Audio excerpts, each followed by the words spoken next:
Boa noite a todos novamente e bem-vindos a mais uma sessão da ADCAP. Hoje é com muito gosto que apresento a Tânia Casemiro, antes de lhe agradecer o facto de teres aceitado o nosso convite para apresentar aqui o seu trabalho. A Tânia Casemiro é arqueóloga e estuda a relação entre as pessoas e as coisas, e como essa relação é fundamental na formação de identidades e ontologias globalizadas e localizadas. A sua pesquisa decorre no âmbito de História, Territórios e Comunidades do Centro de Ecologia Funcional, do Polo da Faculdade de Ciências Sociais e Humanas da Universidade Nova de Lisboa. A maioria dos trabalhos da Tânia encontram-se disponíveis na plataforma academia.edu e claro que podem saber dados mais específicos do seu currículo vitae na plataforma Ciência Vitae. Tânia, passo-te a palavra. Mais uma vez, muito obrigada. Obrigada a todos, boa noite, obrigada pelo convite, obrigada à EDCAP por manter estas comunicações mensais. Algumas eu posso assistir, outras não, vão-me perdoar. E por falar nisso, eu vou-te já pedir desculpa uma coisa. Há crianças a passear nesta casa. Eu vou tentar controlá-los, mas se houver algum som, eu não consigo. Há coisas que não estão mesmo fora dos nossos limites de tentativa. Ora, eu vou tentar partilhar aqui a minha página, se não se importam, porque eu preciso aqui das minhas notas abertas. Peço imensa desculpa estar. É sempre aquela coisa de estar a tentar fazer duas coisas ao mesmo tempo com vários ecrãs.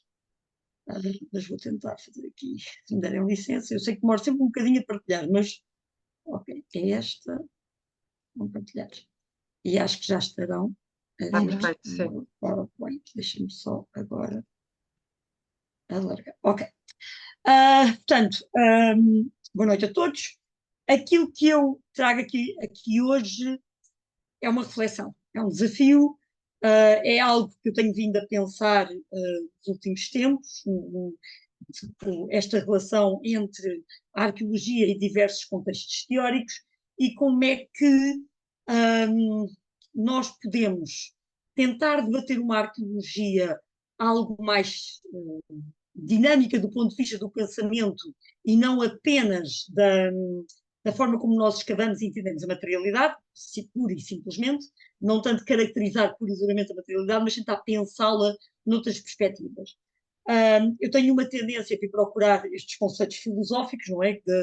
Da arqueologia, da filosofia mais contemporânea, e o conceito de hiperobjeto não é novo, é um conceito criado em 2013, portanto já lá vai com mais de 10 anos, se calhar é novo, mas de que maneira é que ele se pode aplicar à arqueologia?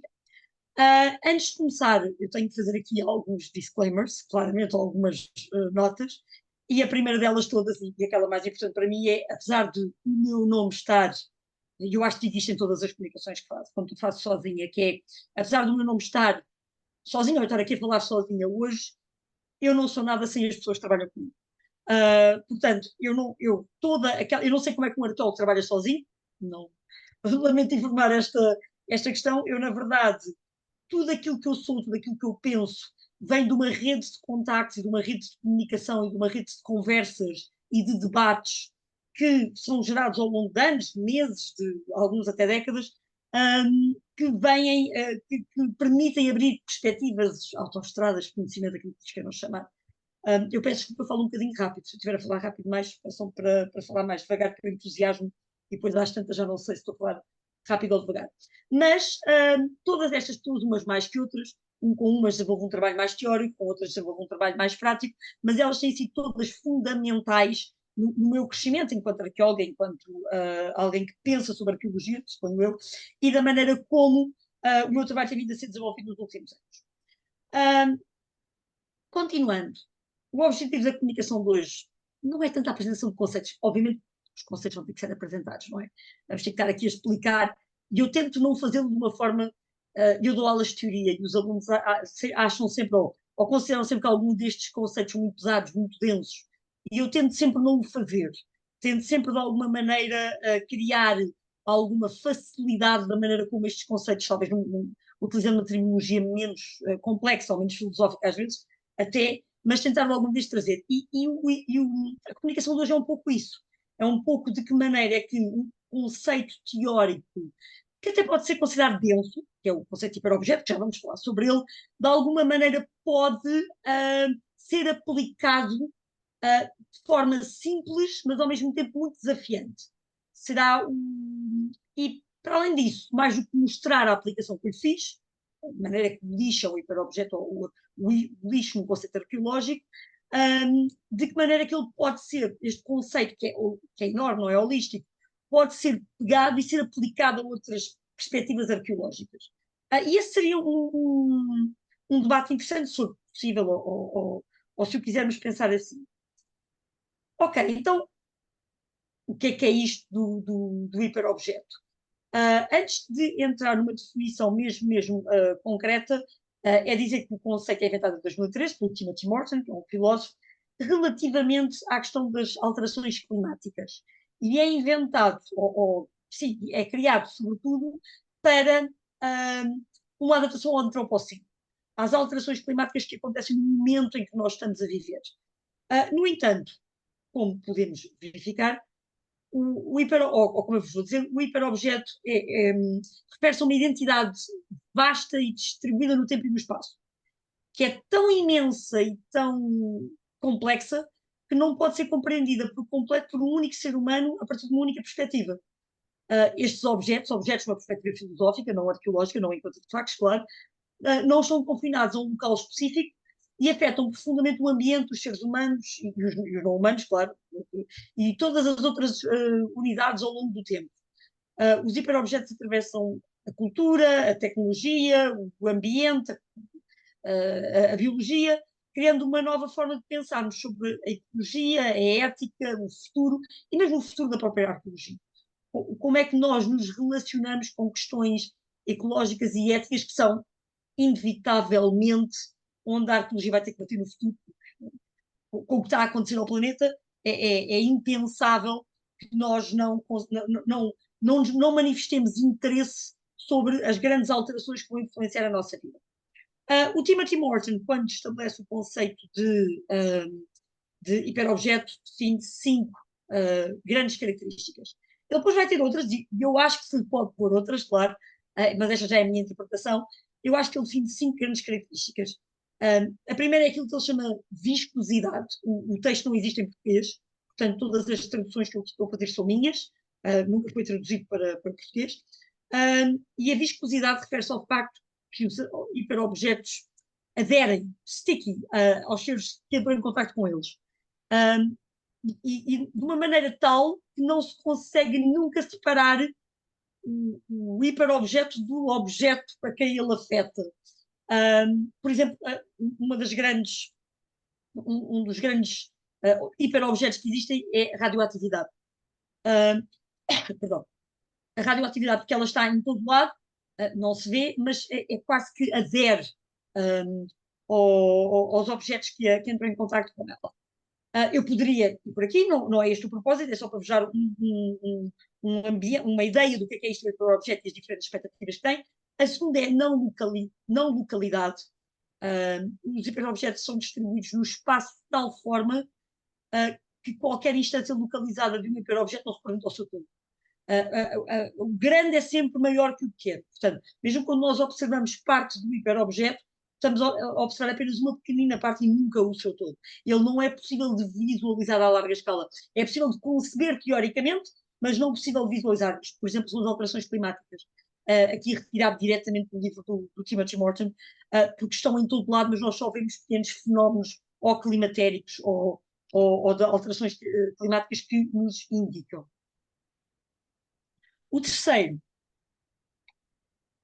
é a ondulação temporal. Os hiperobjetos existem em escalas de tempo que transcendem a vida humana, distorcendo as nossas noções tradicionais de tempo, e onde as coisas podem desenrolar ou muito rapidamente ou muito lentamente. O tempo não é linear quando estamos a observar, não é linear nem sequer, e tem diferentes intensidades quando estamos a observar o hiperobjeto. Por exemplo, um dos exemplos de hiperobjeto que são ditos é a música. A música não como a obra X ou a obra Y, mas o conceito de pegar em instrumentos e produzir sonoridade. O A quarta característica dele é aquilo que se chama a sua natureza fásica. Os hiperobjetos revelam-se de maneiras diferentes conforme a perspectiva a partir da qual são observados. Portanto, eles nunca são, dependendo se sou eu, um agente ou outro agente a observá-los, eles são vistos de maneiras diferentes. E, finalmente, a interobjetividade. Os hiperobjetos não existem isoladamente, mas sempre em relação com outros objetos e identidades. Eles interagem e afetam tudo que os rodeia, formando redes complexas de relações.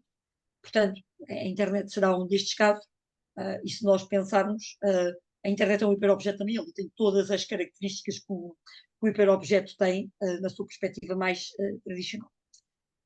Dito isto, em arqueologia o conceito não é novo, ele já foi utilizado pelo menos que eu tenha encontrado 2 vezes.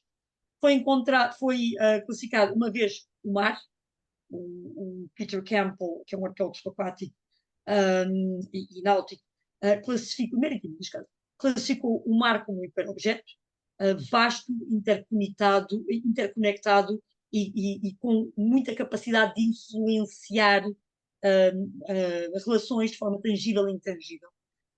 Portanto, essa questão de um grande espaço para além do tempo, uma grande área para além do tempo, com uns grandes espaços que influencia humanos e não humanos. E o segundo foram as paisagens digitais.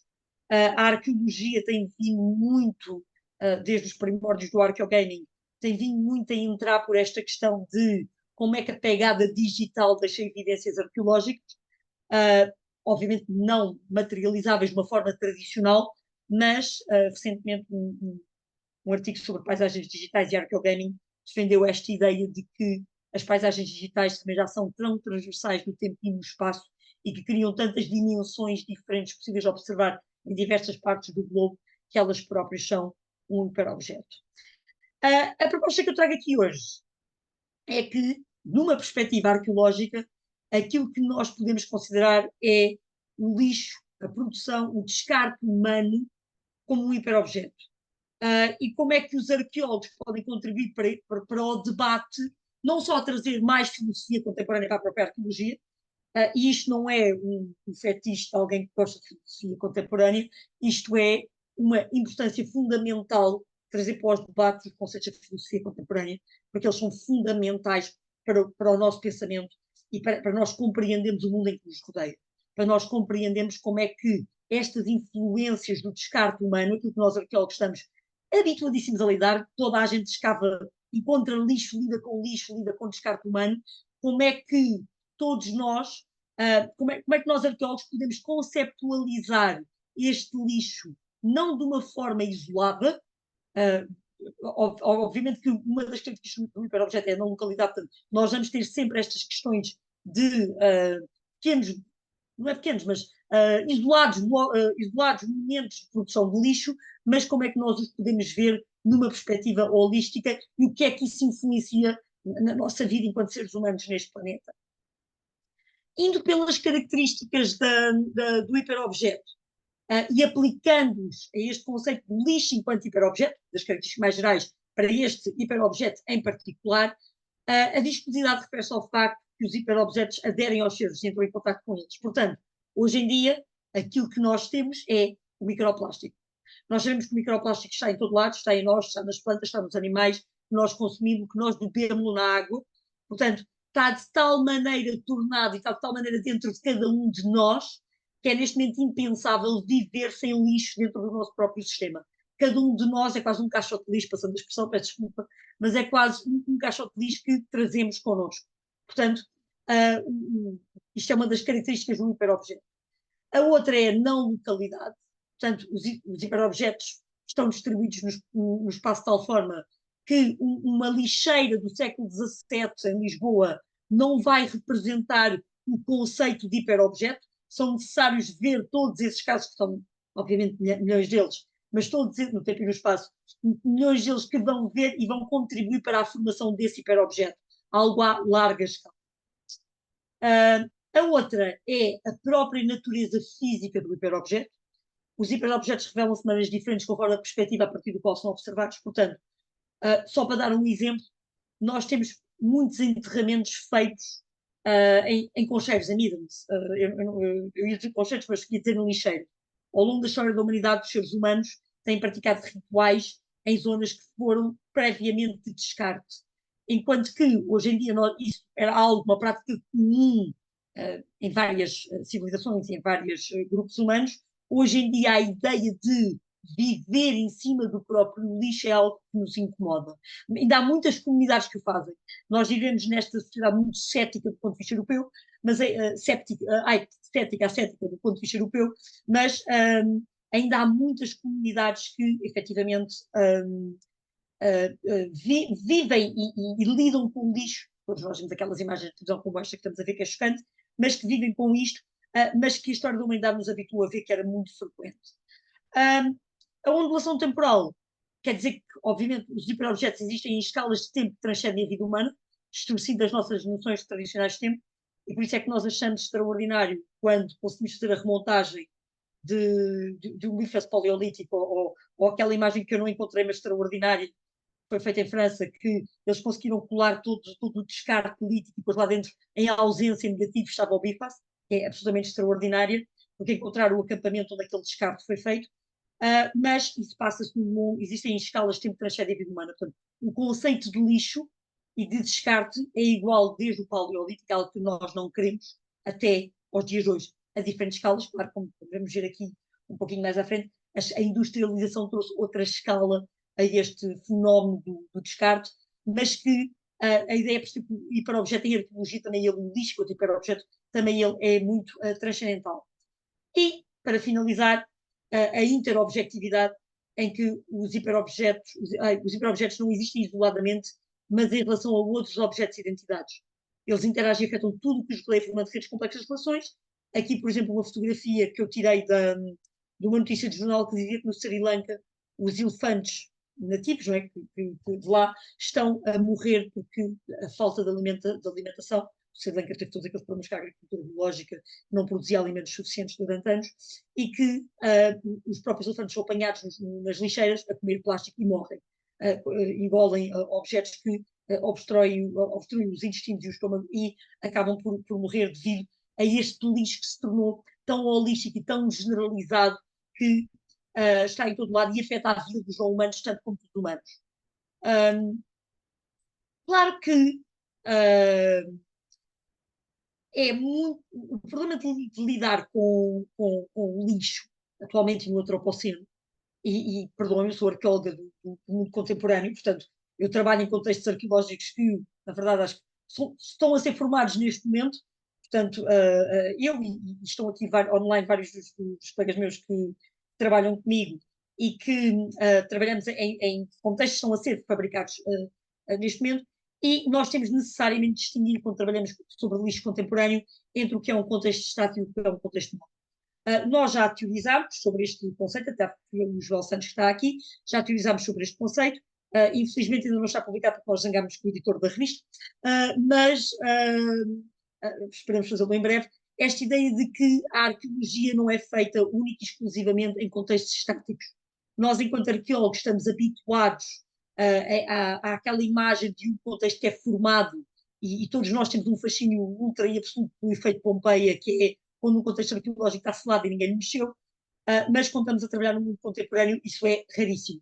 Aliás, já é raríssimo a partir do século XVII e XVIII, encontrar algo isolado, mas é ainda mais raro. Portanto, nós temos noção de que os nossos contextos podem ser tanto estáticos, parados, como podem ser móveis, embora nós acreditemos que nunca há conceitos estáticos, mas isso é uma questão filosófica.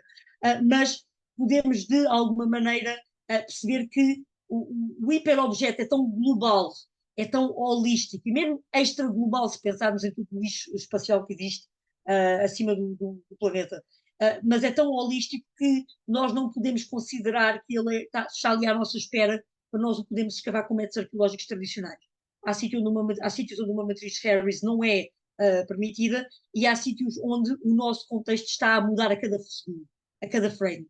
Portanto, nós temos que arranjar capacidades metodológicas e, sobretudo, teóricas. As ferramentas metodológicas já existem, gravações possíveis e afins, mas, sobretudo, teóricas, para analisar estes contextos que não nos permitem parar e recolher. E se calhar nem é desejável, se calhar até é desejável que esses conceitos continuem a formar novas relações para o futuro. Outra das coisas que o hiperobjeto, ou o lixo como hiperobjeto, o lixo como hiperobjeto tem fundamentalmente de ser analisada é esta questão da multiescala.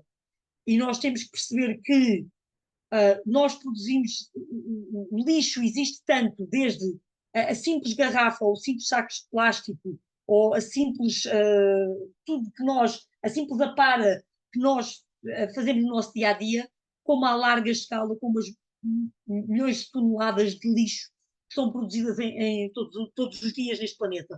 Portanto, e foram produzidas ao longo da história da humanidade, não é só atualmente. Portanto, quando estamos a analisar o lixo como hiperobjeto, estamos a analisar desde o momento em que cada um de nós, ou cada ser neste planeta, desde o momento em que existem seres humanos, ou desde o momento em que alguém produz lixo,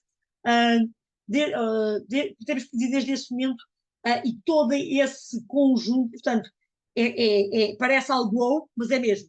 É mesmo algo à grande, grande escala. O hiperobjeto é algo que, segundo as próprias características dele, e nós olhamos para as características dele, nunca nenhum arqueólogo vai conseguir vê-lo na totalidade.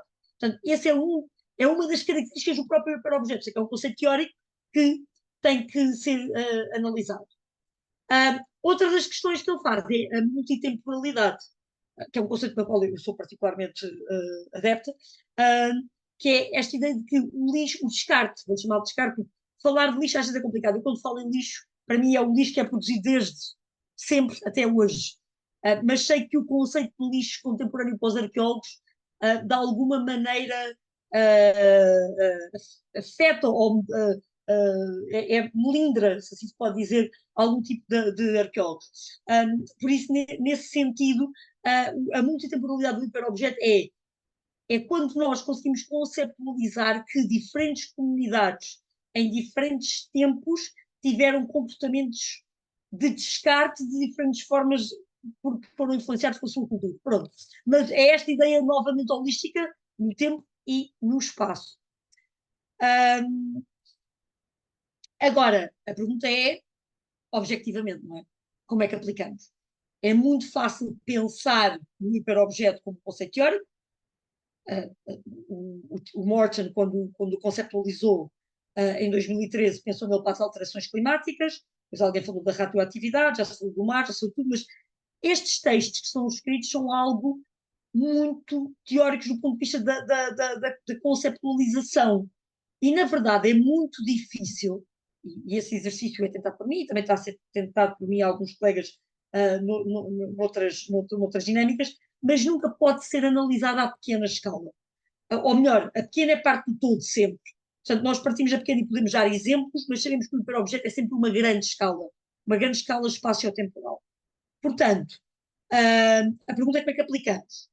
E, por exemplo, podemos aplicar naquilo que mais conhecemos, que é, por exemplo, partindo daqui, aquilo que nós chamamos a globalização, em que a globalização e a maneira como, a ideia como todas as populações em contacto desde o século XVI, Magalhães fez a circunnavigação, não fez, morreu antes de terminá-la, mas, pronto, mas a ideia de unificar o globo todo, e de alguma maneira ver como é que todas as características do hiperobjeto e do lixo enquanto hiperobjeto estão na globalização, porque foi a globalização um dos fenómenos fundamentais por criar, pela gênese de uma sociedade de consumo, que vai, de alguma maneira, impactar o planeta através do descarte que vai ser realizado à escala global. E isso vê-se, por exemplo, nas lixeiras onde nós, e não foi despropositadamente ou sem intenção, que está ali um osso humano naquela lixeira, porque mesmo numa lixeira do século XVII, às vezes, ainda não sendo prática comum, certos seres humanos ou certas partes dos seres humanos também eram encontrados. Não é inédito, nós já vimos isto acontecer em vários sítios, mas é por dizer que esta questão da globalização, uma coisa que também faz é a desvalorização da vida humana, o que já existia, mas traz à larga escala, e todo o processo de, por exemplo, no século XVII, em Portugal, da escravatura, que, agora não se diz escravatura, diz as pessoas escravizadas, mas que, de alguma maneira, traz essa questão de que como é que o lixo não é só o descarte de materialidades, é o próprio descarte de vidas humanas. Isto tem implicações éticas seríssimas, mas o hiperobjeto tem essas implicações éticas quando nós estamos a lidar com alterações climáticas, ou radioatividade, ou seja o que for, portanto também terá que as ter e também terá que lidar com elas em arqueologia. E claro, depois também tem influência prática na vida das pessoas, e esta é uma daquelas que eu mais admiro, que é consequência da globalização, consequência da desvalorização, consequência do aumento populacional, nós temos a quantidade de pessoas que têm que se ver livre de dejetos humanos, cresce exponencialmente, e as cidades não estão organizadas para este crescimento exponencial da população e começam-se a tornar, sobretudo através das leituras que nós fazemos, sítios onde o lixo está em todo lado muito generalizado. E depois podemos levar isto à consequência das doenças, como consequência do próprio lixo, os animais e afins, mas será esta ideia de que como é que algo tão global, holístico e generalizado, que nenhum ser humano tem capacidade de ver à grande escala, porque é maior do que qualquer um de nós consegue observar, vai depois influenciar a vida de cada um de nós particularmente. E isso é a parte interessante e dinâmica do hiperobjeto, ou do lixo enquanto hiperobjeto, não é? Do hiperobjeto na generalidade, que é esta ideia de que do grande ao pequeno somos todos afetados, mas somos afetados só na nossa localidade, naquilo que conseguimos ver e nunca conseguimos ver a generalidade, muito embora sejamos afetados por elas. Outra das coisas que o lixo enquanto hiperobjeto nos permite perceber é que, e relacionando com a própria globalização do planeta e com a maneira como os movimentos começaram a surgir, é esta própria da deslocação do próprio lixo, que é como é que lixo feito na China vai aparecer numa praia em Portugal, como é que algo produzido nos Estados Unidos vai aparecer no Japão, dando a volta nos Estados Unidos Atlântico vai aparecer no Japão. Portanto, é esta ideia de que o mar como hiperobjeto, pegando no que o Peter Campbell escreveu, apesar de ele ter dado um exemplo como para a navegação do Mediterrâneo no mundo romano, ainda hoje esse hiperobjeto também continua dá-se que os hiperobjetos se vão influenciando uns aos outros e vivem todos nesta dinâmica. O mar, enquanto hiperobjeto, é fundamental para tornar o lixo enquanto hiperobjeto neste mundo global, nesta questão globalizada. Portanto, é super interessante esta ideia generalizada quando os hiperobjetos se influenciam uns aos outros e quando nós podemos ver à larga escala como é que o lixo que nós produzimos, e não é só de agora, por alguma razão nós encontramos ânforas itálicas em Portugal, não é? Perdão, no Reino Unido, e ainda temos mesmo alguns tipos de matéria-prima que depois são descartadas, lixo, como eu estava a dizer no início, esta questão generalizada, e depois são descartadas noutros lados, portanto, esta ideia da movimentação do lixo ou dos objetos a serem descartados vem desde a pré-história, não, está documentado em menor escala, claro, nós o que vivemos agora foi uma grande escala. Portanto, enquanto era mais pequena naquela altura, agora está a ganhar outra dimensão global. Claro que tudo ganha outra perspectiva depois dos finais do século XVIII e inícios do século XIX, e esta uma fotografia das olarias de Stoke-upon-Trent em Inglaterra, onde aquilo que vocês estão a ver é mesmo uma área gigantesca que foi escavada para extrair barro, que está a ser preenchida com descarte de cerâmica daquilo que sai dos fornos. Portanto, isto também é uma espécie de lixo, este descarte. Nós temos muita ideia de hoje em dia de ver o lixo como algo mal cheiroso e como algo que envolve necessariamente restos orgânicos. Eles também sempre envolveriam no passado, nós agora que já não sentimos esses odores e os nossos sentidos não causam repugnância, mas esta ideia da generalidade do lixo que, à grande escala, no século XIX, entra para um patamar muito, muito, muito elevado. E vai, a partir do século, apesar de a navegação mundial conseguir ligar uma ponta à outra a partir do século XVI, ou pelo menos desde o século XVI, vai ser depois do século XIX, com a questão da navegabilidade e a questão dos transportes e a questão do comboio e tudo isto, vai ser nessa altura que nós vamos perfeitamente ver o planeta a ser impactado por este lixo à larga escala, e por isso é que isto a nós nos afeta tanto, porque visualmente sentimos culturalmente próximos destas realidades, quando já não nos sentimos culturalmente próximos das outras. E claro, nós Li hoje que a Tupperware vai anunciar falência esta semana, mas a verdade é que provavelmente a Tupperware foi um dos grandes responsáveis pela forma como o plástico se tornou se tornou completamente generalizado pelo mundo inteiro. Todos nós nos lembramos do sabor a plástico do leite quente dentro daqueles copos. Portanto, as memórias não nos falham e nós estávamos lá no momento, nos anos 70 e 80, e 60, quando a ideia de ter o plástico em casa começou a ser generalizada e toda a gente passou a tê-los. Era mais leve, era prático, lavava-se bem e começou podia-se lá para o trabalho, a marmita lá dentro, e começou a ter esta ideia. E claro, tudo isto faz parte da nossa conceptualização, da nossa formação de lixo. Mas, às vezes nós temos esta ideia de que o lixo é algo que nós temos bem noção do que é e tentamos, de alguma maneira, uh, ver como é que eles nos impactam. Mas a verdade é que, se alguns de nós têm consciência disso, outros de nós não têm.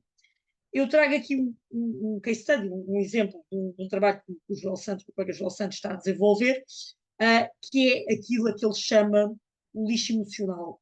E é verdade, vocês estão a ver o Santuário de Fátima, não esquecer que nós somos arqueólogos contemporâneos, não esquecer que nós lidamos com o lixo que aquilo que as pessoas produzem neste preciso momento estão a produzir, que amanhã vai ser descartado, e que o que ele chamou o lixo emocional, que é aquele lixo que é feito, que é feito propositadamente para, não só para manifestações religiosas deste âmbito, mas também estudámos as velas nos cemitérios e a maneira como há determinados tipos de atitudes que nos fazem esquecer a nossa consciência ecológica, que é quando nós sentimos que um bem maior ou um pedido maior pode de alguma maneira faz-nos esquecer. E nós temos verificado, e o João tem verificado, que pessoas que até têm uma consciência ecológica, uma determinada consciência ecológica, quando chega à parte de pedir a uma identidade superior que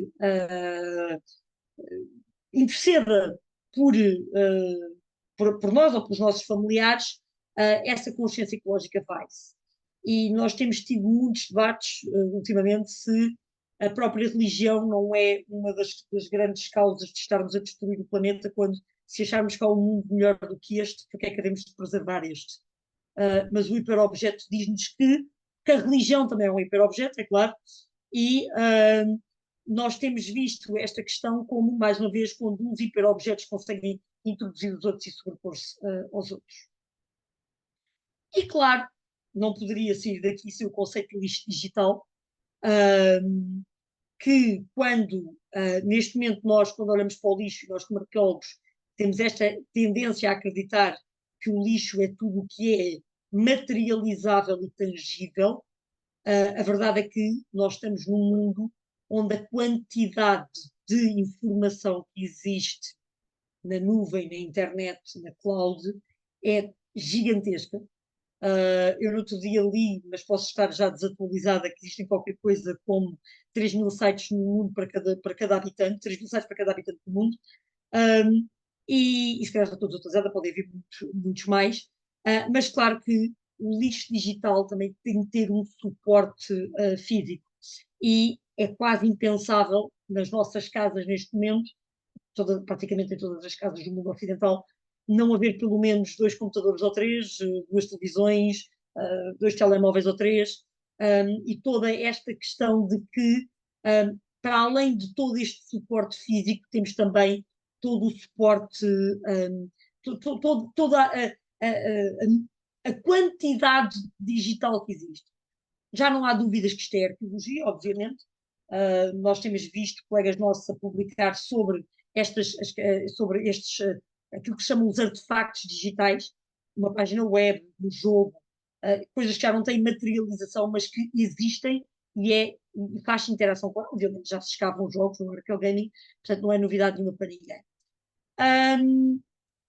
Portanto, a ideia que, e estou a entrar na minha reta final, eu preparei isto para meia hora, 40 minutos, portanto, será esta ideia de que os hiperobjetos existem no tempo. Nós aqui temos é o conchego mesolítico, uma panela medieval dos nossos e os telemóveis. Portanto, a ideia de descarte existe, foi sempre associada e não pode ser separada de comportamentos humanos, e alguns não humanos às vezes, mas pronto, mas depende do que é que podemos dizer. Portanto, a ideia de descarte é, para nós arqueólogos, a grande surpresa foi o descarte contemporâneo, claro, obviamente, em que nós pensamos que, eu próprio quando comecei a fazer arqueologia contemporânea, uma das grandes questões foi metodológica. Eu já não, como é que nós, quando estamos à grande escala, com pouco tempo, ainda agora falávamos do tempo antes desta sessão iniciar, com pouco tempo, qual é a metodologia que nós temos? Nunca foi um problema teórico, foi um problema sempre metodológico, até porque o conceito de hiperobjeto não agrada a toda a gente. Alguns autores acham que o hiperobjeto, ou os hiperobjetos, alguém já lhes chamou pessimistas, provocadores, que retiram o poder da existência humana, groundbreaking, ou seja, inovadores, perturbantes ou simplesmente esquisitos. E a verdade é que são isto tudo. Nós próprios que estudamos hiperobjetos e conceptualizamos hiperobjetos no tempo e no espaço, eles têm-nos revelado às vezes muito desafiadores. E agora termino com algumas questões, claro, que é, mas como é que estudamos hiperobjetos? Não? Existe uma metodologia para estudar hiperobjetos. Eles são tão grandes à escala. Nós achamos que sim. Esse é um dos conceitos teóricos que o Joel desenvolvemos, ao qual chamamos um contexto único. O contexto único é mais do que a arqueosfera que o Edgeworth concebeu, é mais do que tudo, porque são todos os contextos móveis e estáticos que neste mundo formam aquilo que nós chamamos de globo. Portanto, nós, enquanto seres humanos, não temos capacidade, não há capacidade humana neste momento para estudar isto tudo ao mesmo tempo, mas também não havia inteligência artificial disponibilizada como estamos há 20 anos atrás, muito menos há 10, e o futuro claramente vai ter os mecanismos e vai ter as ferramentas necessárias para nós podermos, numa perspectiva global, analisar estes fenómenos. Já o podemos do ponto de vista teórico, ainda não o podemos do ponto de vista prático. Nenhum cérebro humano tem esta capacidade, um supercomputador poderia fazê-lo. E a pergunta é então, para que é que serve aplicar este conceito de arqueologia? Não? Portanto, é só aqui um exercício teórico? Se um exercício teórico já vale por si, é claro. Nós temos esta discussão muitas vezes quando estamos a escrever textos, os meus colegas de trabalho com quem trabalho, que porque é que pomos teoria? Porque é que usamos teoria? Não só para nos ajudar a pensar, claro, mas porque é que serve aplicar o hiperobjeto à arqueologia? E ao lixo arqueológico, não é? Ao lixo, enquanto arqueologia em particular. A ideia é que abre novas perspectivas de análise, obviamente. Ao analisarmos o que encontramos nesta perspectiva e ao aplicarmos aquelas 5 características, o lixo não é só algo que nós descartamos, mas é algo que permite-nos estudar a história humana, ou a história da humanidade, em que permite como é que ela foi construída, como é que ela foi delineada, e de alguma maneira como é que nós interagimos com o próprio ambiente e como é que o estamos a mudar. Portanto, como é que o ser humano, ao longo da história da humanidade, conseguiu produzir e descartar aquilo que ainda hoje, ou que sempre influenciou os seus comportamentos. E claro que nós, dando um exemplo muito prático, podemos olhar para o mundo de Estácio e ver só um conjunto de ânforas, daquelas que eram só recipientes de produtos. Isto é algo que nós brincamos, porque provavelmente 90% dos trabalhos que nós temos sobre ânforas romanas, a conclusão é que transportavam vinhos e preparados de peixe, mas na verdade é muito mais do que isto. Porque se virmos todo este descarte como parte de um grande hiperobjeto, então não estamos só a analisar um sistema de transporte, um sistema económico, estamos a perceber como é que aquilo que nós chamamos de Império Romano foi todo ele fundamental na criação daquilo que ainda hoje conceptualizamos como lixo, conceptualizamos como descarte, o que é fundamental para o futuro do planeta e para o futuro da humanidade. Portanto, essa seria uma das questões mais, para mim, enquanto arqueóloga, não é? Que é como é que nós deixamos de olhar para a lixeira do século XVII ou para a lixeira do século XX ou para aquelas questões, ou para a lixeira romana, não é? Em Roma. Como é que nós deixamos de analisar, lixeira não no sentido doméstico, mas no sentido generalizado. Deixamos de olhar em particular para aquele contexto e fazemos sempre este exercício, ou somos obrigados, ou necessariamente teremos que fazer este exercício de conseguir generalizar o que é que o lixo significa, não no mundo romano, mas como é que todo o lixo que a humanidade produziu até ali foi fundamental para aquele momento e como é que aquele momento foi fundamental para todo o lixo que a humanidade produziu a partir dali. E esse é o objetivo. Claro que nós temos que perceber que para o poder estudar, as ânforas do Monte de Estécio são, Estácio de Estécio, desculpa, são tão fundamentais para o estudo da humanidade como são o papel que nós amarfanhamos quando vamos ao McDonald's. Toda a gente vai. Portanto, e quando vamos ao McDonald's, amarfanhamos e mandamos para o caixote de lixo. E porquê é que nós, enquanto arqueólogos, valorizamos tanto um e desvalorizamos tanto o outro, quando eles são dois pontos fundamentais dos comportamentos humanos ao longo da história da humanidade? Portanto, é aqui que é este ponto fundamental. É quando nós ficamos tão fascinados por encontrar restos de pegar no fundo de uma ânfora e fazer as análises, porque é que não ficamos tão fascinados quando encontramos o resto de um Big Mac no caixote de lixo e ele pode nos dar exatamente comportamentos alimentares, comportamentos económicos, comportamentos de descarte que nos permitem pensar socialmente, filosoficamente, economicamente e necessariamente ecologicamente para o futuro. E é só. Muito obrigada. E se calhar já falei demais. Muito obrigada, Tânia. Muito obrigada por esta apresentação, que nos põe-nos a pensar sobre hiperobjetos ou a forma de ver o objeto arqueológico de uma perspectiva completamente distinta. Eu abro a discussão. Alguma pergunta para lançar à Tânia? Eu sei que foi muita informação e eu sei que é um tema complexo, eu sei. Uh, Sim, eu eu tenho a tinha certeza aqui. que. Sim, Pedro, desculpa, sim. Desculpa, Ana, desculpa, interrompi. Não, força. Pedro, Boa noite queres a fazer uma todos e a pergunta? todos. Sim. Antes de mais, sim. Antes de mais, parabéns, doutora Tânia. Eu gostei muito da sua apresentação. Este assunto é extremamente relevante e importa, de facto, a arqueologia. Não sei se a Tânia conhece o trabalho de João Leite, de 2023. É uma tese de mestrado sobre a arquitetura do desastre. Nela, o hiperobjeto foi interpretado como um fenómeno que altera a percepção espacial e tridimensional, assim como o entendimento das consequências arquitetónicas em desastres e outros eventos de grande escala. Portanto, a aplicabilidade do termo hiperobjeto na arquitetura, assim como na arqueologia, como explorado pelo arquiteto João Leite, propõe uma análise metafísica da interação entre o espaço e eventos cataclísmicos.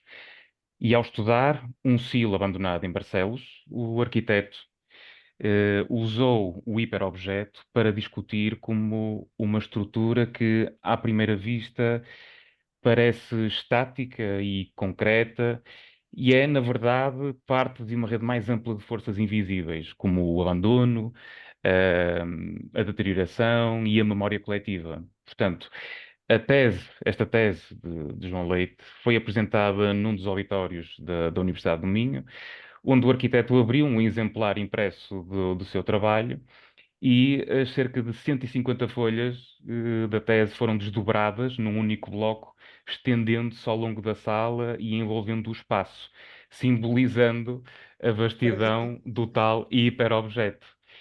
Este gesto procurou isso, replicar a sensação que o arquiteto experimentava ao contemplar os silos de Barcelos, sublinhando a sua magnitude e o impacto espacial e emocional que provocavam. Portanto, o conceito de hiperobjeto permite-nos, portanto, expandir estas fronteiras da arqueologia ao explorar como os edifícios não são apenas formas isoladas no espaço, mas componentes talvez de um sistema, não é, interconectado de forças, eventos e ideias que influenciam tanto o espaço físico quanto o social. Ou seja, o termo poderá ser aplicado em estudos que vão além da arquitetura ou da arqueologia tradicional ao tentar capturar os efeitos de desastres ou eventos globais. tais como Exato. as alterações climáticas que falou, que, embora não sejam totalmente visíveis, moldam a paisagem e influenciam a reação humana. Portanto, também, então, de arte de arqueologia e artefactos do descarte, foi explorado o potencial de objetos descartados para reativar narrativas culturais.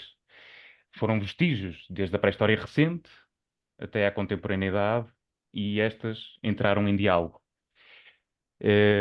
Será que o hiperobjeto o tempo nesta exposição? Pergunto eu. Portanto, se pensarmos no lixo como um hiperobjeto, estamos a lidar com algo que transcende o tempo, o espaço e a percepção humana. Como arqueólogos, que aqui estamos, temos a responsabilidade de interpretar os vestígios materiais do passado. No entanto, e aproveito para lançar o debate, questiono. Ao enquadrarmos o lixo como um hiperobjeto, será que a própria prática arqueológica não se torna ela num ato de perpetuação da materialidade, numa tentativa de tornar o finito num infinito? Até que ponto a arqueologia, ao preservar vestígios do passado, está a criar o seu próprio hiperobjeto de memória e materialidade? Ah, olá, Pedro, trata-me por Tânia, não por doutora Tânia, se fizer favor, eu tenho um horror a formalidades académicas, eu peço imensa Muito bem, desculpa Tânia. e digo desde já. Vamos lá. Ah, não, eu gosto muito de conversa, eu acho que os debates são muito mais interessantes quando nós nos entendemos. Obrigada, eu quando procurei sobre a aplicabilidade do hiperobjeto, onde é que eu já tinha aplicado, eu encontrei a tese do João Leite. Não a li, confesso, não é pronto, é a ideia de já sabia, porque estava mais preocupada com a arqueologia vai dar à arquitetura, e tinha visto. Não sabia desse, como é que eu desse comportamento dele abrir a tese na sala. É muito interessante do ponto de vista do impacto, não é? Até porque aposto que o júri deve ter impressionado, deve ter ficado impressionado, portanto é sempre uma boa coisa no futuro. Agora, o hiperobjeto, eu digo isto porque já eu já devo ter lido o livro do Morton duas ou três vezes para conseguir, às vezes lemos a primeira e depois pensamos, eu vou lá a seguir. E eu ainda tenho dificuldades, confesso. E pronto, nós temos aquelas características, aquelas cinco, e conseguimos pôr aqui, apelar e aplicar e ver. Eu ainda às vezes tenho dificuldade, e admito, não tenho problema nenhum, em compreender a verdadeira dinâmica deste hiperobjeto e para que é que ele serve. Mas eu acho que nós, enquanto arqueólogos, podemos e devemos fazer estas provocações a nós próprios e trazer um hiperobjeto. Eu não acho que a arqueologia seja um hiperobjeto. Ficamos desde já aqui associados. Até porque podemos dizer, mas nós fazemos a arqueologia desde o mais remoto passado até atualmente. Sim, mas a arqueologia é uma prática, enquanto arqueologia, bem localizada no tempo e no espaço e que não influencia as pessoas à escala global. Portanto, isso eu não acredito. Agora, se a arqueologia está a criar os próprios hiperobjetos, quem é que no outro dia me dizia que a arqueologia não inventa nada? A arqueologia recebe as metodologias todas das outras ciências e adapta-as para servir os seus propósitos. Ou li ou tive esta conversa com alguém. Uh, a arqueologia o que está a fazer é, os hiperobjetos já existem, nós estamos a adotá-los. No entanto, quando nós estamos a guardar os artefactos ou material ou preservar os artefactos que fazem parte desse grande hiperobjeto, eu não sei se nós podemos chamar esses artefactos hiperobjetos, eles fazem parte. Talvez a arqueologia não crie um hiperobjeto, não crie os seus hiperobjetos, arranja as ferramentas para, ou adopta as ferramentas de outras ciências e trá-las e cria-lhes conceptualizações para podermos preservar as evidências desses hiperobjetos. Isto está confuso, não é? Eu agora estava a dizer, eu vou tentar não fazer isto de forma densa, mas calhar é. Pergunto-me só algum dia podemos debater teoria sem ser de forma densa. Portanto, se calhar nós o que fazemos, estava a perguntar se transformamos o finito no infinito. É aquela eterna questão de que o que é finito? É finito porque foi descartado, ficou naquele momento, no entanto, continua no contexto arqueológico, continua em processos de alteração. É a Rachel Crowland que tem um livro sobre os processos de continuação e adaptação. Portanto, ele continua nesse processo. Portanto, será que alguma vez foi finito? Será que nós estamos a transformar em infinito?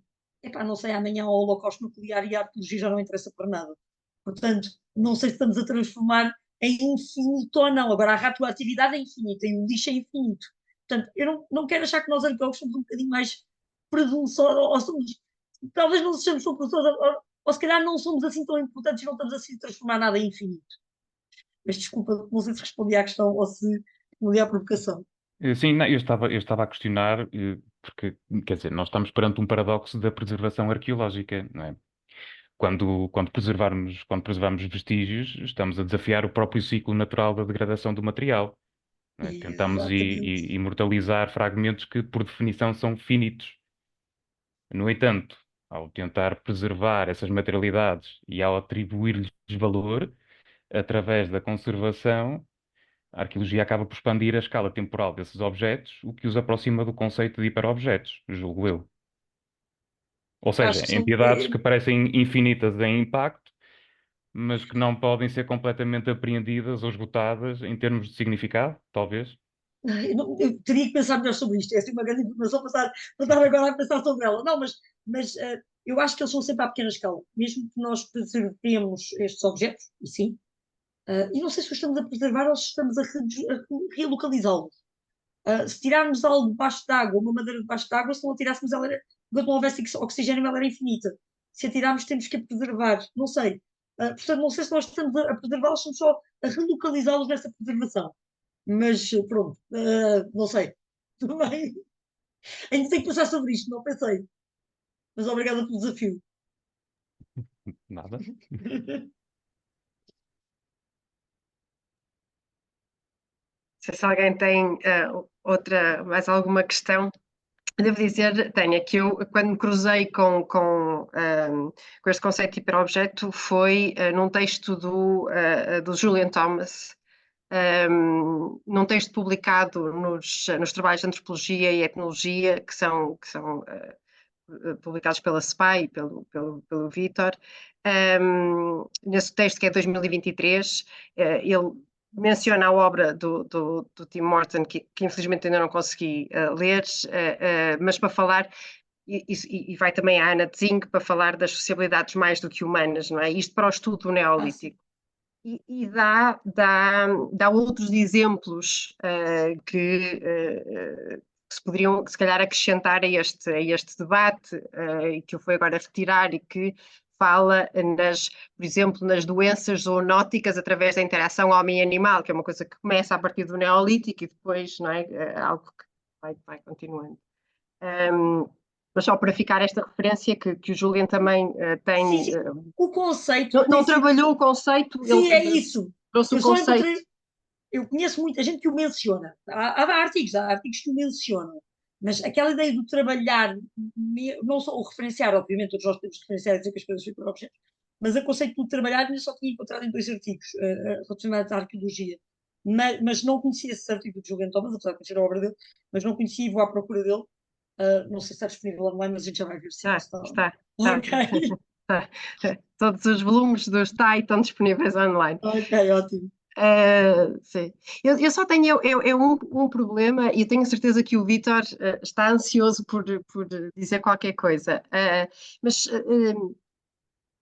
tenho um problema e provavelmente não fui eu que percebi mal, com a forma como ligas este conceito de lixo, Sim, do lixo atual, não é? A forma como nós encaramos o lixo, sim. para a ideia de descarte na pré-história.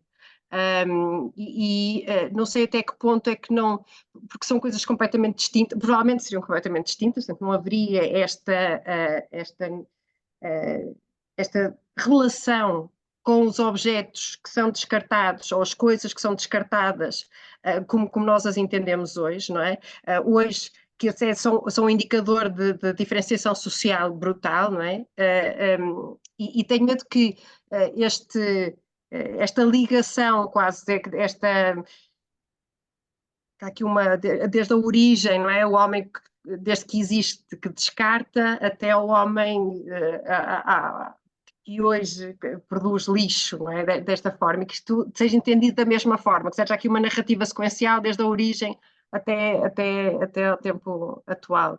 Não Ok, sei, mas isso. então é assim, só para dizer que eu acho que o descarte, ou seja, descarte, simplificando, mandar fora. Pronto, estamos a simplificar. É um comportamento humano desde sempre. Aí a ideia de nós descartarmos aquilo que não necessitamos, acho que é um comportamento humano, desde sempre. Pronto.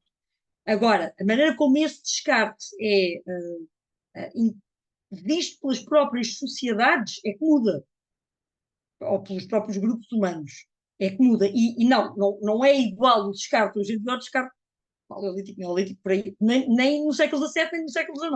Não, nós estamos num momento em que nunca se viu na história da humanidade, pelo menos que eu saiba, este tipo de descarte. Portanto, ele não é igual, nem sequer na forma, nem sequer no valor que damos às coisas, nem sequer em nada, ok? Mas eu acho que, peraí, até diria que ele não é igual no momento em que vivemos em diferentes partes do globo.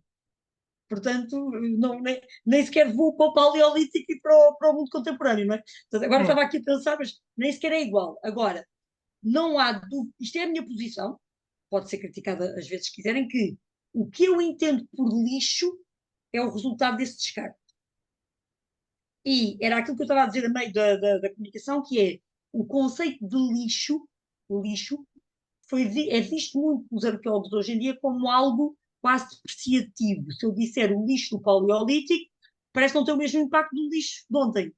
Há aqui conceitos diferentes. Não, para mim, a ideia do lixo é o mesmo, é o descarte. Agora, os comportamentos humanos que originaram esse descarte eram intrinsecamente diferentes, isso não há dúvida nenhuma, nem sequer os podemos comparar.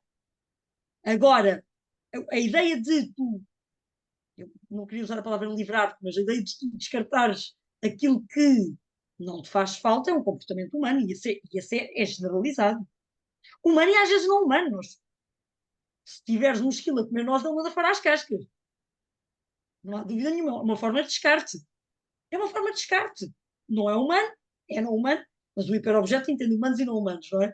Portanto, esta é a ideia de nós, e lá está a palavra livrar, nós descartamos aquilo que não nos faz falta. No Paleolítico, aquilo que não nos fazia falta era muito diferente daquilo que não nos faz falta hoje em dia.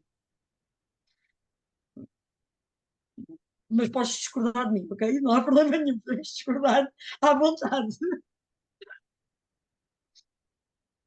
Já agora então também vou dizer qualquer coisa.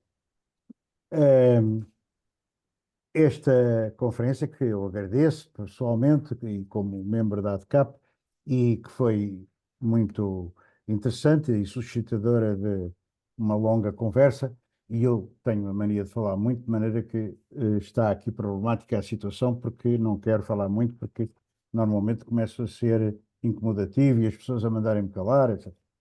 Mas lembrou-me, por antinomia, uma conferência que eu uma vez vi daquele indivíduo Lipovetsky, aquele filósofo que está aí bastante traduzido, o Lipovetsky, sobre o luxo. E então, eu até por acaso estava no Porto, na altura, não é? Vivi lá, fui a Braga ouvi-lo, porque ele foi convidado para a Universidade do Minho. E ao fim eu pus um problema que eu sei que o perturbou, porque quando eu saí da sala, ele olhou para mim de uma forma muito intencional. Claro, estava muita gente à volta, eu não gosto de me impor, e também eu precisava de regressar a casa, já era tarde, e não fui falar com ele. Mas ele considerava que existia uma realidade humana transhistórica, que era o luxo, realidade essa que se manifestava diferentemente, naturalmente, segundo as épocas e segundo as culturas várias que a humanidade, que a humanidade conheceu e conhece. E eu disse-lhe precisamente se ele não estaria a apoiar-se num elemento histórico, não é? Para depois o historiar, o que é evidentemente uma curiosa manipulação, não é? Porque evidentemente que aquilo que era que é um luxo hoje não é a mesma concepção do que era no século XVIII ou na Idade Média, para não irmos mais longe, na época romana, ou então se vamos recuar. Uh, e o lixo tem hoje uma conotação. Claro que o lixo multiplicou-se brutalmente por causa da sociedade de consumo, já a Tatiana o disse, eu não estou a enganar no seu nome, caramba. A Tânia, A Tânia e para, Tatiana, os russos chamam de Tatiana, peço, portanto não há peço problema. desculpa. Não há problema. A Tânia já o disse, evidentemente que o lixo hoje, nós conotamos, não é? As palavras não são só denotativas, são conotativas, não é? Nós falamos de, um, de uma realidade e imediatamente ela cheira bem ou cheira mal. Se eu disser, por exemplo, um pudim ou um gelado, as pessoas têm uma sensação agradável. Se eu disser um cocó, as pessoas começam logo a sentir que está mau cheiro no ar. Portanto, o lixo tem uma conotação de facto, que o opõe a um conceito de limpeza, que é uma obsessão da sociedade contemporânea também. Porquê? Porque se criou o espaço público, porque esse espaço público já não permite a gente estar a verter, enfim, os nossos dejetos pelas janelas, etc. Portanto, pode haver aqui uma universalização atemporal de um conceito que o tal Lipovetsky chamava, por exemplo, no caso dele, estava a tratar do luxo, aqui será o lixo.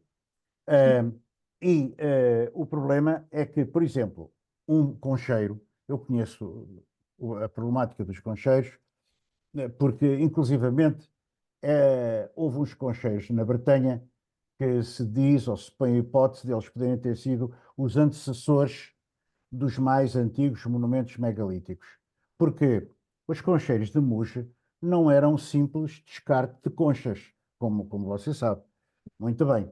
Eles eram amontoados de conchas que incluíam esqueletos, enterramentos intencionais, escadas que eram feitas no.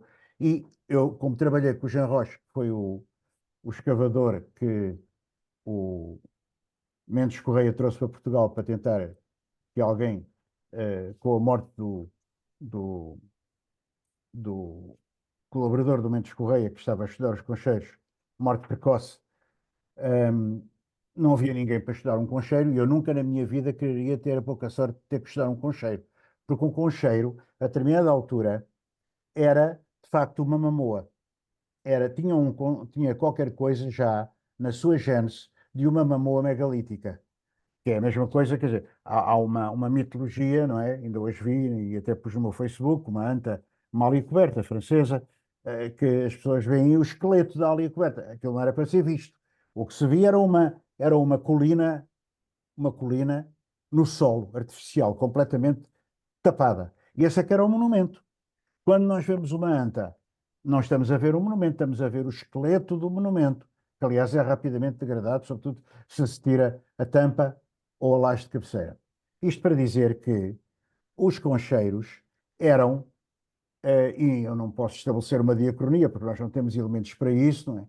Mas os concheiros eram, sem dúvida nenhuma, a determinada altura, formas das pessoas do alto dos concheiros dominarem melhor as cheias do rio, por um lado, mas por outro lado também dominarem melhor a paisagem envolvente. Quem está mais alto vê melhor. E isso tinha uma simbologia que de algum modo devia estar associada às deposições e à utilização dos concheiros que não são lixo, volto a dizer, são uma zona de descarte, sim, uma zona de descarte, que estava confundida, veja como, portanto, a própria ideia de descarte é complexa, estava confundida com uma zona de intencionalidade que nós podemos pôr-nos aqui agora a imaginar, muito complexa. Ou seja, esse é um ponto importante. Depois, relativamente à questão de os arqueólogos estudarem lixo, claro que nós muitas vezes somos confrontados, sobretudo aqueles arqueólogos das épocas mais recentes e que trabalham em ambientes urbanos, somos confrontados com uma grande quantidade de restos que podemos tomar a opção de duas maneiras. Há aquele que o nosso colega Cornélio Zortov, não é? Que foi estudar uma anta no Alentejo, há muitos anos já, e até as beatas que estavam em cima da anta ou da zona envolvente, ele recolhia, não só beatas, mas todos os objetos. Porque ele dizia, não, eu estou a estudar o estudo de um espaço, de um determinado espaço. E de um certo ponto de vista isso é aceitável. Só que, de um ponto de vista da capacidade que os arqueólogos normalmente têm de trabalhar longamente no terreno, não era muito prático, porque quando acabasse de recolher todos esses objetos, provavelmente já não tinha tempo para estudar, enfim, a parte que para nós arqueólogos da pré-história, bom, desse ponto de vista, seria mais importante. Portanto, isto é um conceito a pensar, a debater, a discutir, mas eu penso que há nele é mesmo o equívoco que percorre agora a arqueologia dita da a arqueologia das materialidades, ou os novos materialismos, ou a arqueologia inspirada naquela filosofia do Harman, Object-Oriented Ontology, não é? Sim, Sobre a sim. qual eu tenho lido alguma coisinha, não muito. Tenho lido sobre ela também críticas interessantes, nomeadamente de um autor que eu gosto muito, que é o Slavoj Zizek. Tem tido debates com o Harman e respeitam-se mutuamente. O Harman é um filósofo importante, não é um tolo, mas a ideia que ele tem destes conceitos, aliás, que depois incluem toda uma proliferação de pessoas que estão em verdade por isso. A Ana Val também está bastante influenciada por isso, porque, enfim, é normal. Já somos duas, Ana, não te preocupes.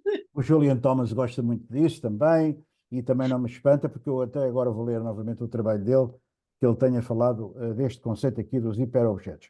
Porque é isso que, aliás, você referiu a uma certa altura, que é o seguinte: a arqueologia importa muitos conceitos, exporta muito pouco, se é que há alguma É coisa. verdade. Ora, isso é sempre mau, que é para a arqueologia, que é para qualquer economia. Só importar, não é?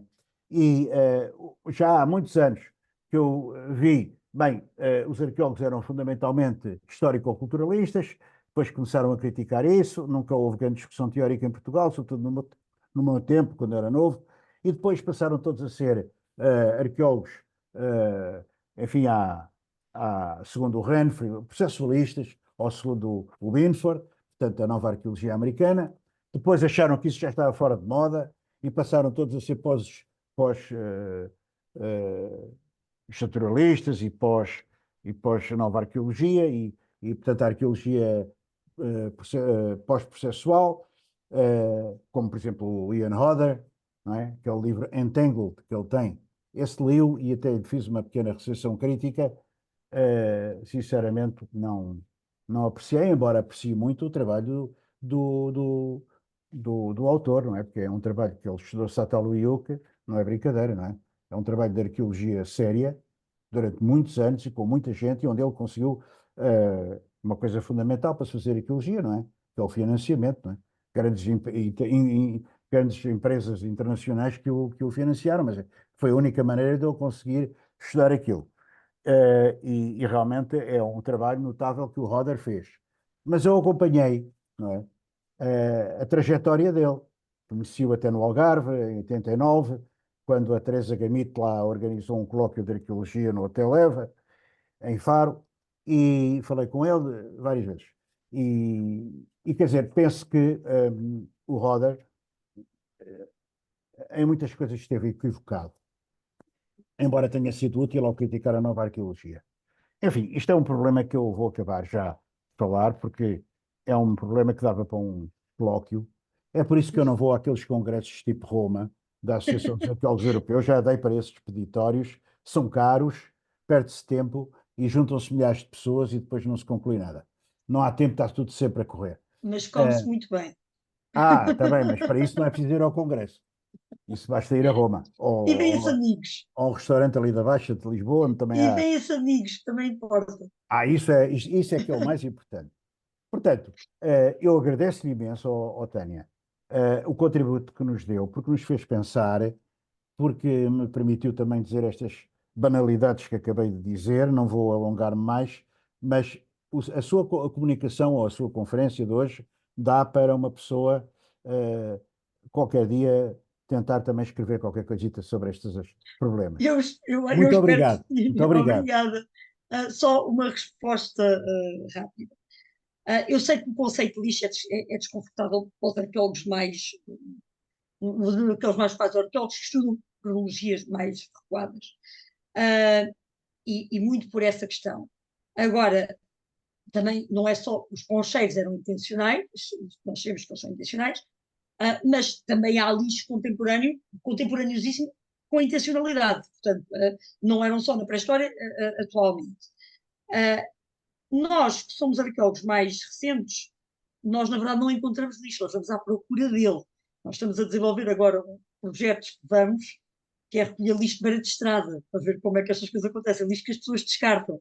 Portanto, nós estamos mesmo naquele nível de garbologist, de coisas de lixo contemporâneo, feito ontem, anteontem, há 2 dias, que se abrem os sacos e ainda se cheiram mal. Portanto, nós estamos aqui num protocolo que nós sabemos sobre surgir ao património.ip, que é como é que guardamos o resto de uma refeição para o futuro, não é? Como dizia ali o Pedro, nós fazemos esta ligação para o futuro. Ainda não sabemos se o congelamos, se o desidratamos, se o guardamos em vácuo, se devemos guardar sequer ou só registar, mas aqui o nosso grande problema é que a partir do momento em que nós temos autorização para fazer estas intervenções, tudo o que encontramos é património nacional. Portanto, não sei onde é que nós vamos gerir isto, mas vamos ter que criar aqui um compromisso qualquer. E eu acho que escavou as Antas do Alentejo, não foi o outro, foi o Félix Teichner, que era um arqueólogo alemão que andava em Évora há uns anos e que andou a escavar umas Antas e apanhava os pensos rápidos e as beatas e tudo que encontravam não sei se o Walter cá andou, mas o Teichner Sim. também o fez. Sim, o Félix Teichner, eu conheço, sim. Também o fez, não sei se... Também. Pronto, também o fez. Já são 2, parece. Exato. Portanto, há aqui uma tendência interessante não serem portugueses a fazê-lo. Porquê? Que é quando disse há pouco, não havia muito debate teórico na minha altura. Eu acho que ele não há ainda agora. Portanto, corrijam-me se estiver enganada, mas eu conto dos dedos das 2 mãos, talvez pronto, um bocadinho mais, mas há para aqui 2 dúzias de pessoas em Portugal interessadas em conceitos teóricos. Não quer dizer que não vão ocasionalmente fazendo, mas interessadas em conceitos teóricos. Ana, corrige-me se estiver enganada, porque tu conheces o Norte melhor do que eu, mas aqui para baixo não há muita gente. Portanto, acho que não há assim tanto. Eu, por acaso, sou uma adepta das novas materialidades, não é? Portanto, eu acho que adepta, não sou obcecada, não é nada disso, mas eu gosto de tudo que sejam conceitos oriundos de outra filosofia, de economia, de seja do que for, trazer para a arqueologia. Eu gosto de trazer, mesmo que nós achamos, quando eu comecei a ler sobre o pós-humanismo, e agora o próprio pós-humanismo levou uma mudança radical nos últimos anos, começou como uma coisa, agora é outra. Mas quando eu próprio comecei a ler há uns anos, pensei, mas que é que esta gente quer? Então, mas isto faz algum sentido? Trazer agora os objetos para a discussão e não tantas pessoas. Mas depois nós percebemos que às tantas não é. O próprio debate é tão provocador que é tão interessante. É tão interessante um debate que é tão provocador na medida em que provoca discordância entre as pessoas e a ideia de haver esses tais diálogos, não é? Muito trocados. Faz lembrar sempre aquele diálogo que nós íamos entre os Chomsky e o Foucault, que 2 homens que se respeitavam imenso, mas que falavam 2 linguagens completamente diferentes, não é? Mas que era super interessante perceber como é que estes diálogos podem continuar a existir.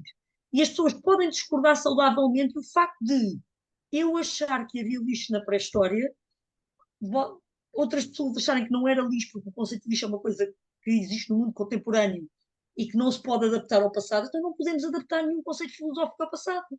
Nem o marxismo, nem nada. São todos conceitos recentes. Como é que nós os aplicamos à pré-história? Como é que nós os aplicamos? Então não podemos... Não, este é que é o divertido da teoria. E eu acho que essa é a parte do entusiasmo. Porque ler teoria pode ser muito, muito chato, mas debatê-la é das coisas mais fascinantes que existem. Portanto, quando nós pegamos em todos estes conceitos que nós achamos, mas como é que aplicamos luxo à pré-história? Como é que aplicamos lixo à pré-história? Como é que aplicamos marxismo? Como é que aplicamos qualquer filosofia contemporânea? Eu li coisas que aplicavam marxismo ao feudalismo, não lembro?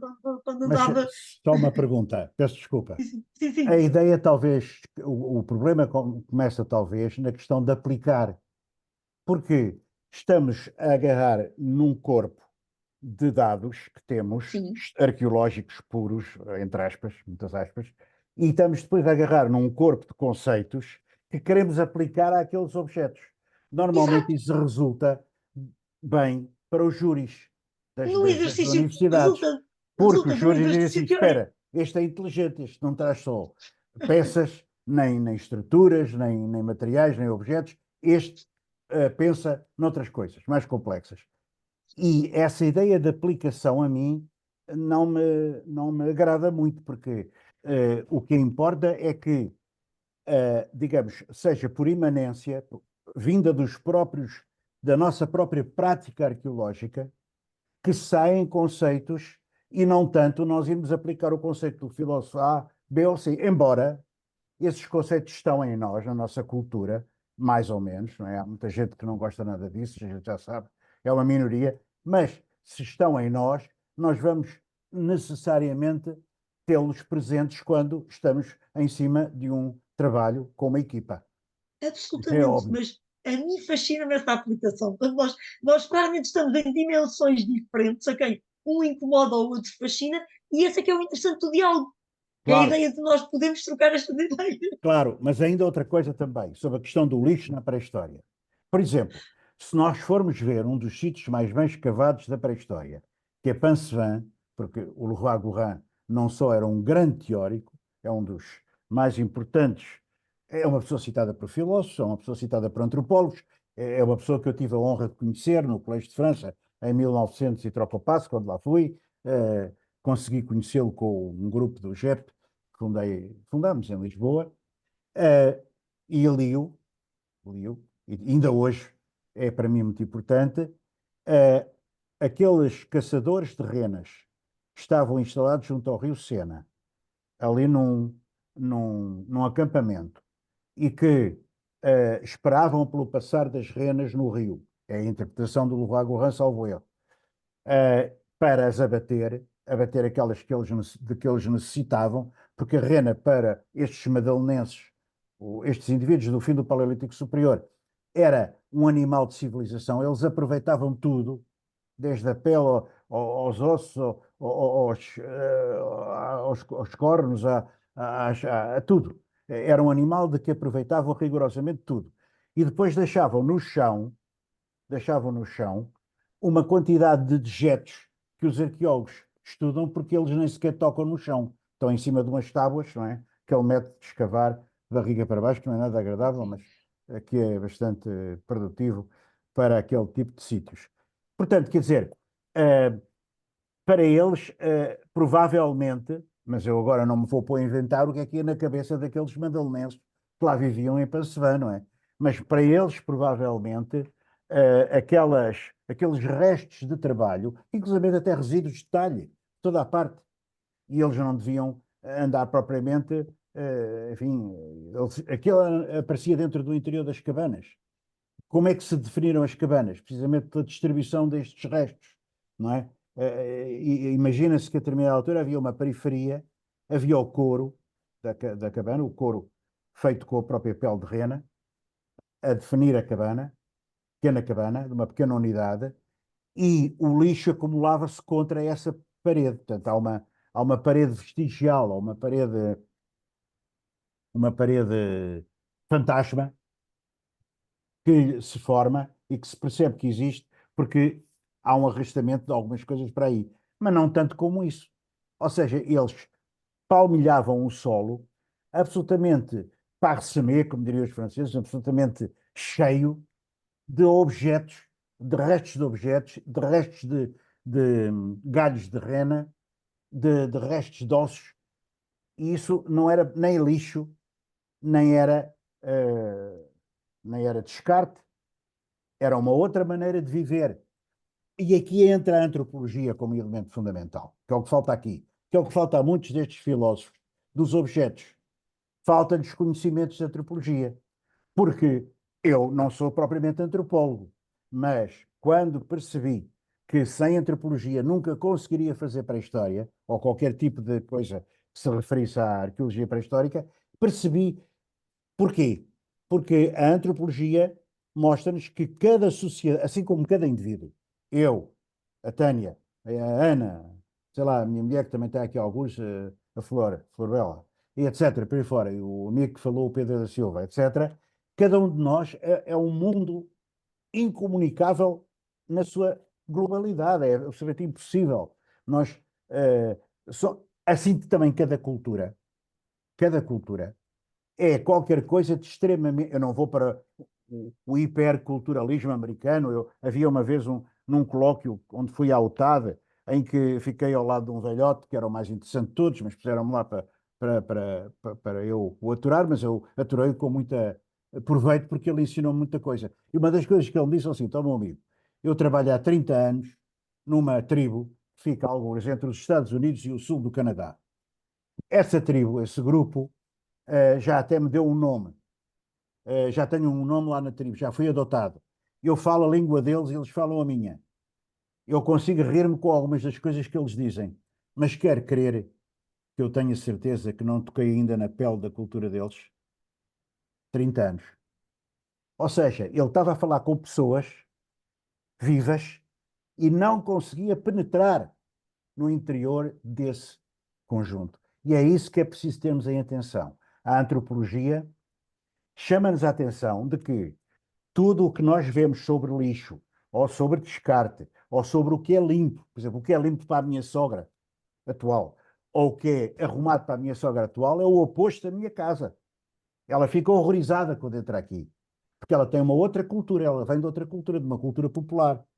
Eu venho de uma cultura intelectual, para quem montes de livros de todo lado, não é nada de especial. Portanto, é só para mostrar o caráter extremamente relativo de todos estes conceitos, não é? São conceitos extremamente relativos. E às vezes os arqueólogos, não é, quando pegam na teoria, vão cometer um erro que é absolutizar ou fazer como o Lipovetsky, não é? Eu mostrei-lhe perfeitamente ele ficou perturbado, porque eu toquei-lhe no raiz do dente, não é? Como quando o dentista toca na nossa raiz do dente e nos dói.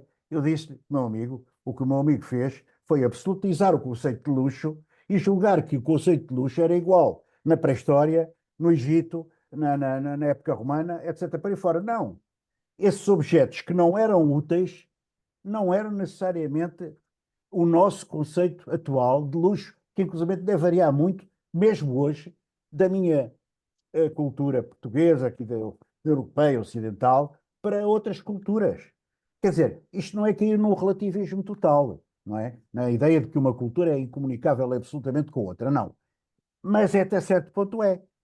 É dizer que temos que ter um cuidado enorme nestas generalizações, porque importamos constantemente teorias para a arqueologia para, de algum modo, tapar o buraco essencial que a arqueologia é. Eu queria dizer o seguinte: há um buraco, há um fosso, no meu entender, profundo, entre a arqueologia pré-histórica e a arqueologia histórica. Eu agora já as considero como duas ciências isoladas. A arqueologia é bom que seja unificada apenas por motivos profissionais e por motivos de afirmação junto da sociedade, não é? Que a sociedade já nos trata mal como arqueólogos no conjunto, então o que seria? Portanto, sim senhor, mas em termos científicos, a arqueologia pré-histórica trata com temporalidades e com objetos absolutamente mudos, absolutamente outros. A arqueologia histórica também trata com objetos absolutamente outros, mas numa, numa quantidade de outridade muito, muito diferente, não é? Ou seja, estamos mais próximos de um bule de chá do século XVIII do que de um chifre da rena deixado pelos caçadores-coletores de Pansevin. Quer dizer, é preciso ter imenso cuidado com todas as problemáticas. Eu estou a dizer isto, está aqui uma série de gente a assistir, e como já tenho 76 anos, e portanto comecei a interessar-me por arqueologia aos 14, mas comecei a estudar aos 17, sinto na obrigação, não é para me armar em usar a antiguidade ou a velhice ou o caráter de ser idoso como um argumento para fazer vencer os meus pontos de vista, porque não os quero fazer vencer, respeito muito os seus e de todas as outras pessoas. É muito importante que haja diferenças de pontos de vista, senão isto é uma banalidade muito chata, mas hum, cada um tem que exprimir esses conceitos de uma forma que realmente persista no outro como uma interrogação, para que as pessoas não estejam tão convencidas, porque há atualmente uma corrente extremamente, quanto a mim, hum, de moda, é uma moda, que é este conceito de os novos materialismos. Não são materialismos muitas vezes nenhuns, são idealismos no pior sentido do termo. Repare que até há uma coisa interessante que é a seguinte que atualmente se está a verificar. Está-se a fazer uma releitura completa de Hegel. Hegel sempre foi o idealista. O que é que Marx dizia? É preciso pôr o Hegel ao contrário, não é? Aquilo que o Hegel julgava que estava no domínio das ideias, que eram fundamentais, vamos virá-lo ao contrário e pô-lo na posição correta. Não. Aquilo que é fundamental é o substrato socioeconómico das sociedades, a infraestrutura. E por cima está a superestrutura, que é a ideia. Mas o Marx percebeu mal o Hegel, porque o Hegel tinha esse conceito. O Hegel era mais materialista que o próprio Marx. O que é que aconteceu? Devido a este problema, todo o marxismo ficou inquinado. O marxismo, que é uma teoria fundamental, não é? Note-se, Marx é um gênio, não estou a pôr em causa. E Engels, e tudo isso. Engels até se baseou na antropologia. Mas o que eu estou a querer dizer é que, em parte, o falhanço do sovietismo, em parte, o falhanço que decorreu no comunismo do século XX, deve-se a essa má interpretação do Marx aplicada à Revolução. Está a ver? Isto tem consequências infinitas. Tem consequências infinitas. Portanto, a teoria não é só teoria, a prática não é só prática, tudo está enredado em tudo e temos que ter um cuidado e uma precaução e uma autocrítica permanente e ouvir algumas pessoas mais velhas, porque algumas pessoas mais velhas já pensaram nisso. Eu já quando andava, ainda como estudante da faculdade, levei uma vez um caldo. Sabe o que é um caldo? Uma pancadinha assim no pescoço, assim um bocado forte, de um amigo meu que me dizia assim, um grande amigo meu, mas ele agora já nem se lembra disso. Quando eu andava lá, na Sociedade de Geografia, no grupo da Sociedade de Geografia, a secção de Arqueologia, e fui lá apresentar uma coisa teórica que me interessava, que era a aplicação dos computadores à arqueologia, que na altura nem não havia sequer computadores. Uh, Esse meu amigo dizia-me, epá, andou lá a apanhar caloureiras no sul, não é? A escavar e ainda estou aqui armado em teórico. Agora toma lá um caldo e tal. Quer dizer, mas eu não levei isso a mal. Sempre fui taxado de teórico. Não, não sou teórico naquele sentido de isolar uma teoria. Acho que isso de importarmos teorias para a arqueologia é pernicioso, é altamente pernicioso. Nós precisamos, a partir da arqueologia, a partir da experiência arqueológica propriamente dita, de criar novas teorias e de impô-las aos filósofos, porque nós não somos mais estúpidos que eles. E muitas vezes vergamos-nos ao peso dos Latours, Latour, por exemplo. O Latour, com aquela coisa da antropologia simétrica. Aquilo é altamente discutível. Altamente discutível. Embora o Latour não fosse nenhum idiota, é uma pessoa altamente respeitada, é um intelectual de primeira linha. Mas os intelectuais de primeira linha também se enganam, até o Marx se enganou e enganou-se a interpretar o Hegel. E isso teve consequências políticas até hoje. Hoje estamos a ressuscitar o Hegel e a perceber que ele era muito mais materialista. Não sei se me vai dizer que o método dialético que ele ressuscitou é fundamental. Sem a dialética não se percebe absolutamente nada. Nada, afirmo eu, Vítor Jorge. Sem a dialética hegeliana não se percebe a história. Isto é importantíssimo. Ando há anos a dizer isto no Facebook e em toda a parte onde vou. Mas sou um estudante. Sou um simples estudante destas matérias. Só quando me reformei em 2011 é que comecei a poder estudar. Porque quando dava aulas e quando tinha que fazer trabalho de campo, não tinha tempo para ler. Chegava à noite e ficava completamente tocotado, não é? Portanto, só quando uma pessoa tem à sua frente, por isso é que há bocado falava do tempo, quando a pessoa tem à sua frente dias inteiros, semanas inteiras para poder ler, é que consegue passar desta fase. Mas desculpem-me ter demorado tanto tempo, mas penso que aquilo que eu disse pode ser importante.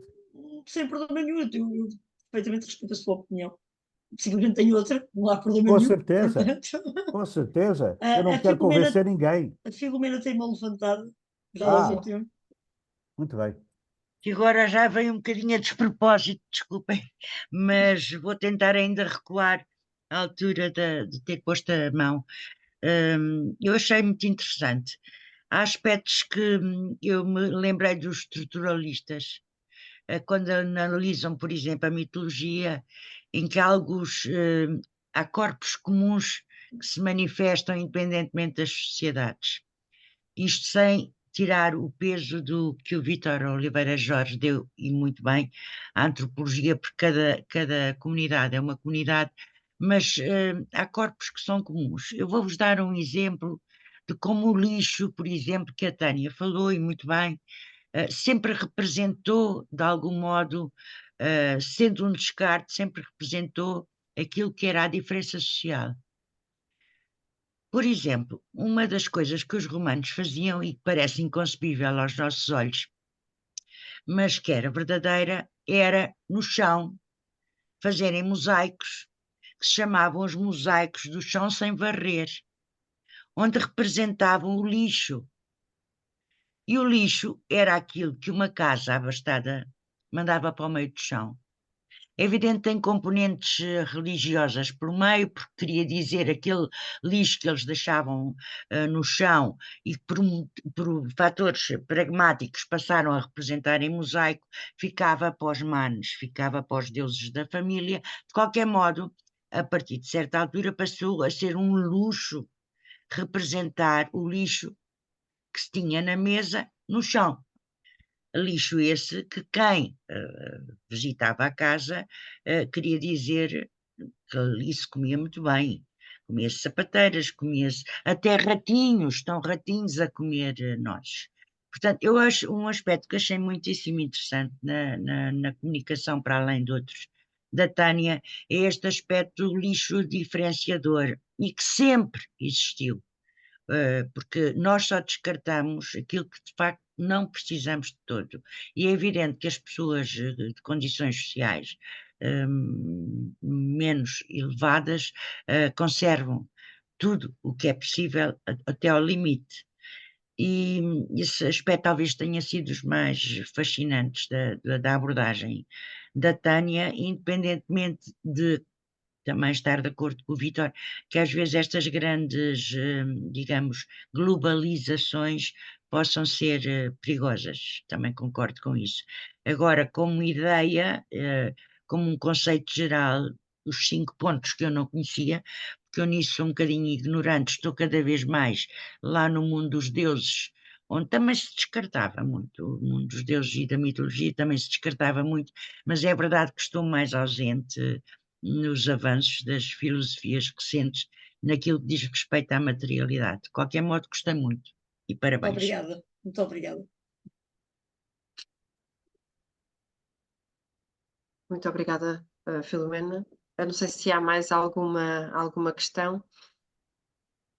Deixa-me só dizer que, Tânia, eu acho que estas apresentações são fundamentais, não é? para gerar discussão e gerar debate. E quem está a ver estas divisões, como diz o Vítor, eu concordo, não há prática e não há teoria, mas quem faz um trabalho mais teórico, ou que problematiza de uma outra forma, também depois é aquele que vai gerar o maior maior debate, não é? E esse debate é sempre, mas isso é ótimo, não é? É mas sempre isso é o que... ótimo, não. Exatamente. E Ai, por não, isso eu- te agradeço, nesse sentido. Eu adoro nesse que sentido. discordem de mim. Eu sempre quando discordem de um texto meu, quer dizer que o leram. É absolutamente maravilhoso. Portanto, não, obrigada a todos. Obrigada pela Só para dizer estima. uma Obrigada. coisa que é o seguinte: não se trata de discordar ou Claro. concordar.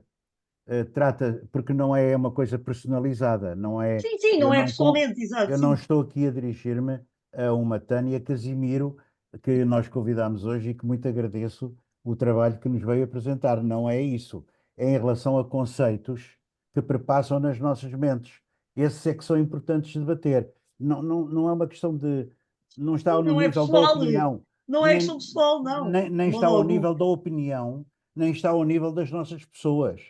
Eu, Vítor Jorge, sou apenas um veículo de um conjunto de ideias que posso aqui ter emitido.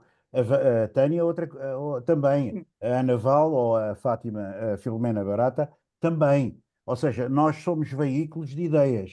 Não somos assim tão. Eu não me sinto tão importante como para não ser, Não. para aquilo que eu digo ter a marca Vítor Jorge. Não é propriamente nada disso. o que eu tentei dizer foi apenas no sentido de enriquecer, por uma forma diferente, por um ângulo diferente, esta problemática que a Tânia anda a abordar de uma outra forma, muito legitimamente. Exatamente, sem problema nenhum. E como elemento da ADCAP, só tenho é que te agradecer, não é? E queria que isso ficasse bem claro. Claro, claro, Não são pessoas que estão aqui em causa. Não é a Tânia, ou o Vítor, ou esta, ou aquele, ou o Pedro, o Francisco, o José. Não. Interessa-nos é os conceitos e, se não for acalorada a conversa, como eu gosto que seja, porque tenho esse feitio, acabamos por cumprir um ritual universitário de que eu me fartei, porque andei toda a minha vida na universidade nesses rituais, que é dizer que sim, que sim, que sim, quando muitas vezes o nosso espírito cá dentro está a dizer não, não, não, não, não. Mas muitas vezes a gente tem que dizer que sim, não é? Sobretudo quando estamos com aquelas batas pretas. É o problema da universidade. Mas, de facto, isso está muito caracterizado já por muita gente, não vale a pena insistir. Muito obrigado. Obrigada a todos. Muito obrigada, Tânia. Muito boa Muito noite. obrigada a todos. Obrigada, boa Boa noite, noite, boa obrigada. noite. Obrigada. Boa Oh, noite, Ana. obrigado.